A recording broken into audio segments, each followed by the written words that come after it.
Яңа китап язу зур хезмәт. Аны бастырып чыгару канат ярган кошны оядан очыруга тиң. Аны халыкка тәкъдим итү үзенә күрә бер имтихан. Кичәне ялгыз тупыл сагышы исемле китап авторы Марсель Гыйльфанов та шулай кабул итте. Гади шофер булгачта мондый ук китаплар чыгармын дип башыма да килмәгән иде. Башта инде менә ике шигырьләр җыентыгы чыгардым.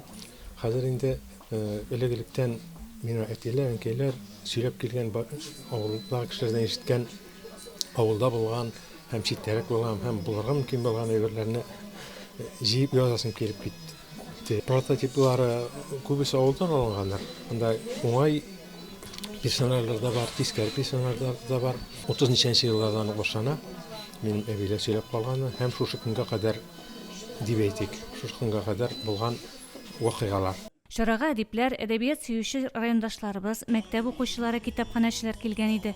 Әсәр белән алданрак танышу мөмкинлегенә ия булган каләм ияләре китапка үз бәясен бирде. Менә бүгенге көнгә кадәр тормыш бара киң теге Волганың ике яры күрүле бит. Менә анда барысы да бар. Өйләнешүләр, аерылулар, үлем, туу, бөтенесенә әкренле тормыш агадага. Менә без ничек яшибез шулай. Мин бу әсәрнең чыгуы белән котлыйм. Кемнәр укымаган, кемнәр кулына тотып карамаган, сез кабаттан укып карарсыз бу әйберне.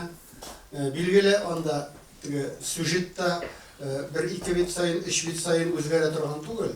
Аның теле бар. Фата әйтмешли. Шушы тел безне йөртергә тиеш. Роман халкыбыз мирасы нәшриятында 300 тираж белән басылган.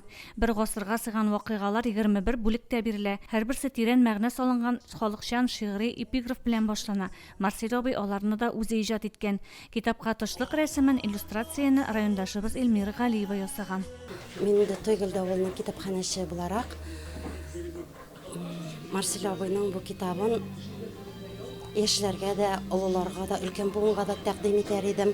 Чөнки анда яшьлек, мәхәббәт, тормыш юлы һәм инде безнең авылның тарихы чагылган дип тә әйтәсем килә. Бу инде безнең өчен бик мөһим. Чарада китапхана хезмәткәрләре әсәрдән өзекләр укыды. Рөстәм Гыйльфанов башкаруында Марсель абый иҗат иткән җырлар, шигырьләр яңгырады. Моннан 15 ел элек миңа әйтсәләр, әтиең моннан соң роман чыгара дип мин бәлки ышанмаганда булыр идем, бик гаҗәпләнгән булыр идем, ләкин менә шул көн килеп җитте. Ике шигырь китабыннан соң аның менә үзенең балачагына, үзенең авылда яшәгән тормышына, гомумән безнең нәселгә дип әйтсәң дә була, нигезләнгән шушындый матур китабы чыкты. Мин үзем инде китапны укып чыктым һәм хәйран калдым. Менә хәзер бик безнең кешеләр үзләренең шаҗарәләрен ясыйлар, нәсел-нәсибәләрен ничектер искә төшереп, аларны барлыйлар әйме. Менә бу китап, менә шушы барлык барлауларны үзенә керткән, шундый матур бер истәлек дип әйтәсем килә мин. Әйтелгән онытыла, язылган мәңгегә кала. Иҗат уты белән янган талантлы якташыбызның каләм көче артып, китап укучыларны яңа әсәрләре белән сөендерер дип ышанабыз. Гөлназ Җәлилова, Динар Нуртдинов, Мөслим телевидениесе.